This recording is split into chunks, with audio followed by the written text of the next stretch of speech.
Tension, tension, tension as America await the presidential election results. Now, in this gripping video, we'll take a pause check on the emotions and reactions of my fellow Black brothers and sisters as they watch the numbers roll in. Now, we hear from one brother who's analyzing the electoral map, noting that Donald Trump is leading in key states like Georgia and Michigan, with 230 electoral college votes already under his belt. Now, he's concerned that Kamala Harris's path to victory is rapidly narrowing. But amidst the anxiety and uncertainty, another brother issues a rallying cry, urging viewers to take this election seriously. Now, he reminds people that the outcome will have real-life consequences for countless people shaping the very fabric of our society.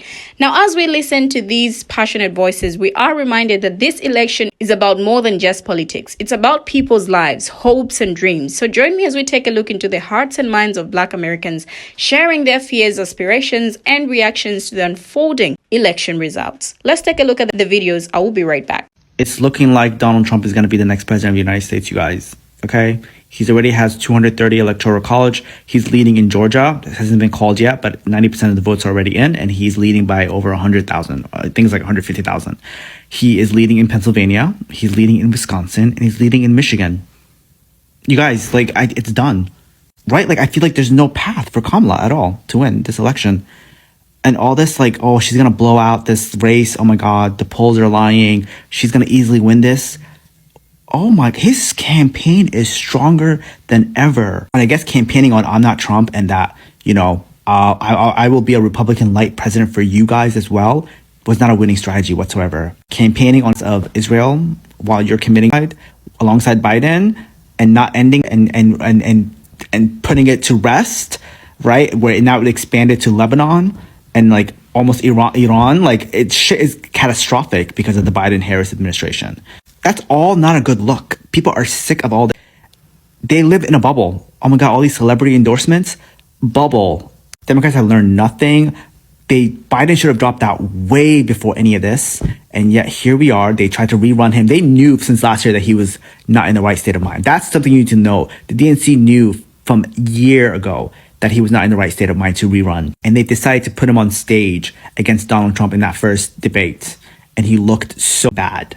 She raised more money than any other candidate. And this strategy was horrible. Horrible. And on this app, so many people, just to dunk on leftists, kept saying, oh, well, you guys don't vote. So she's going after right-wing voters because they show up. They didn't show up for her. So that's the risk that they took. And it failed. It backfired on them. That's nobody else's fault but her own campaign. On top of that, her just never actually taking a stand on a lot of issues and wholeheartedly saying, no, I believe in this, I believe in that, and instead of trying to please both sides was not a winning strategy. Biden-Harris committing is not a winning strategy.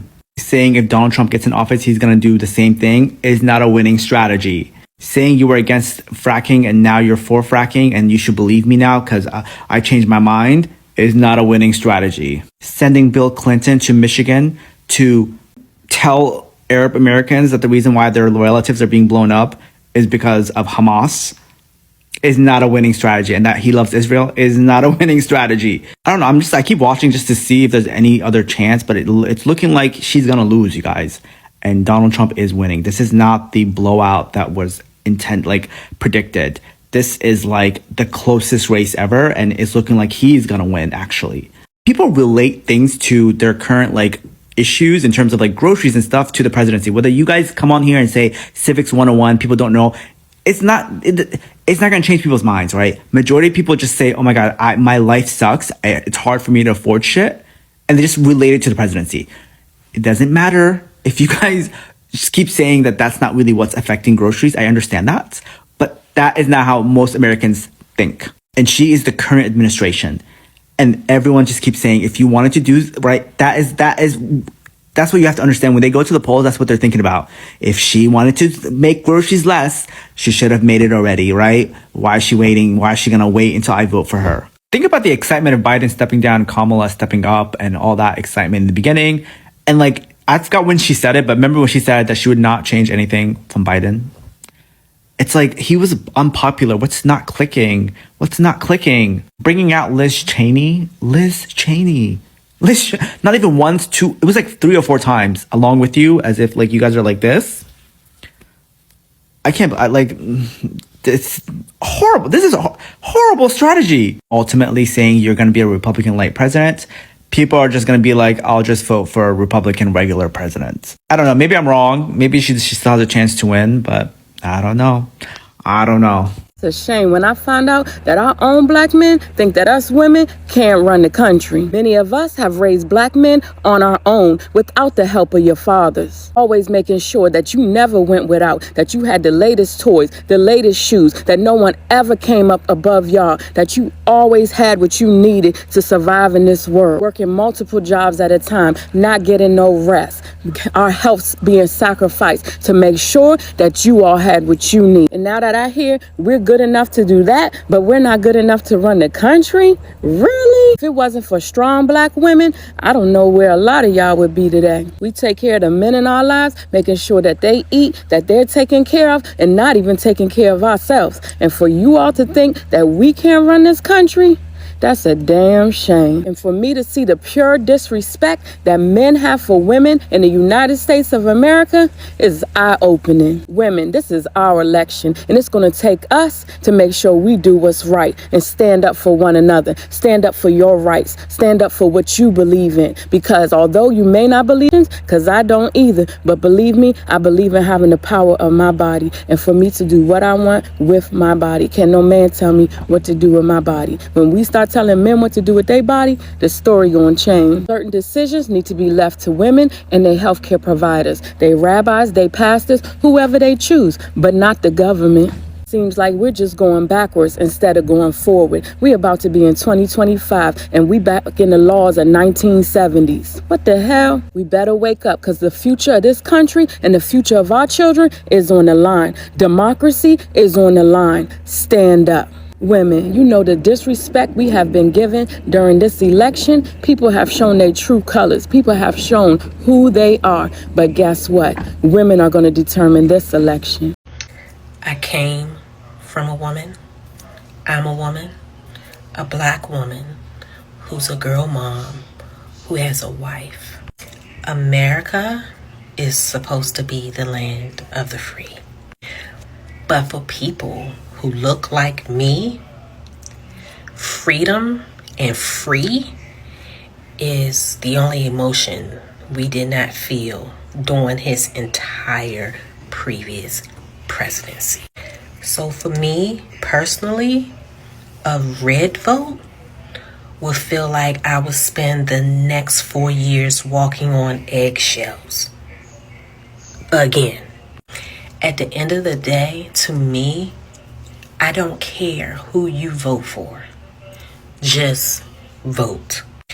Complaints without change is just noise. So you have 2 choices. You can either go vote or just shut the hell up.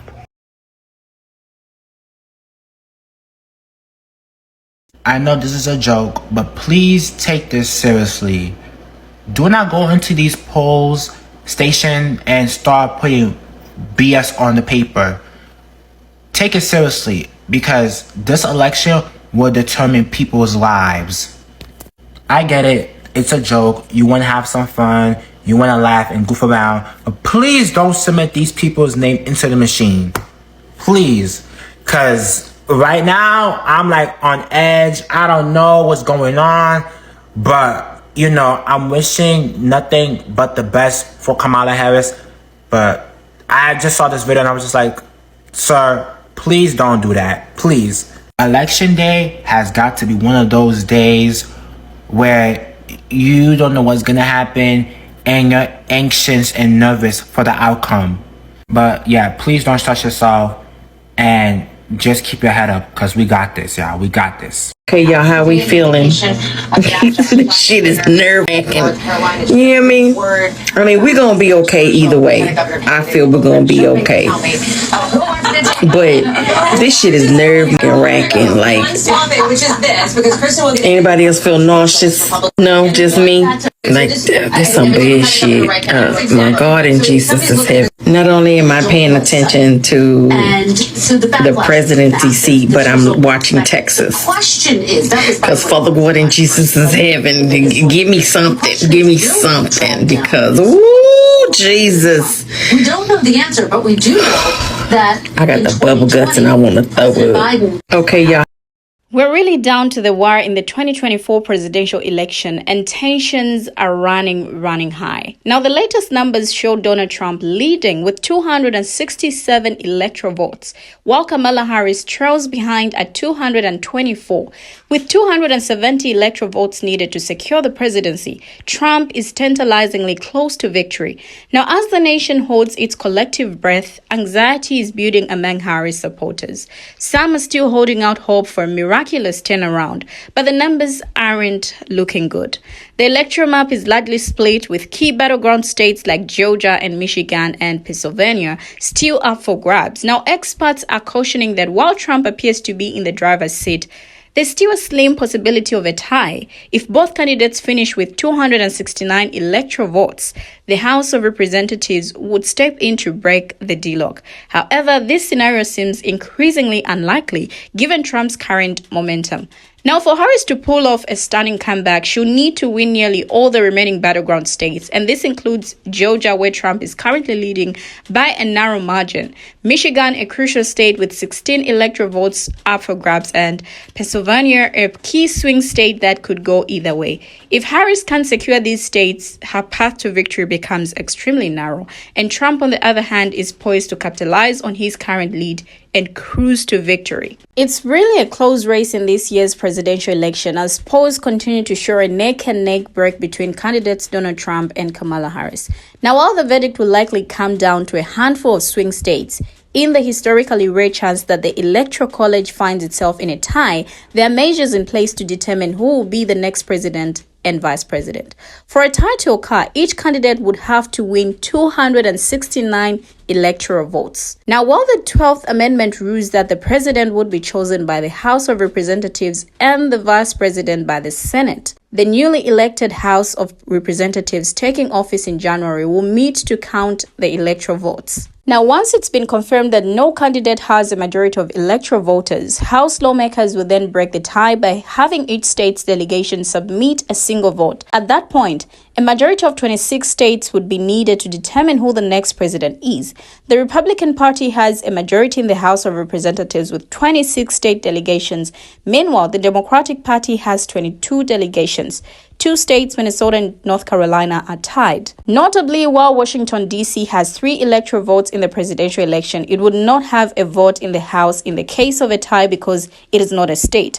House lawmakers would be able to list their top 3 candidates, but in practice, the choice will likely be a toss-up between Trump and Harris.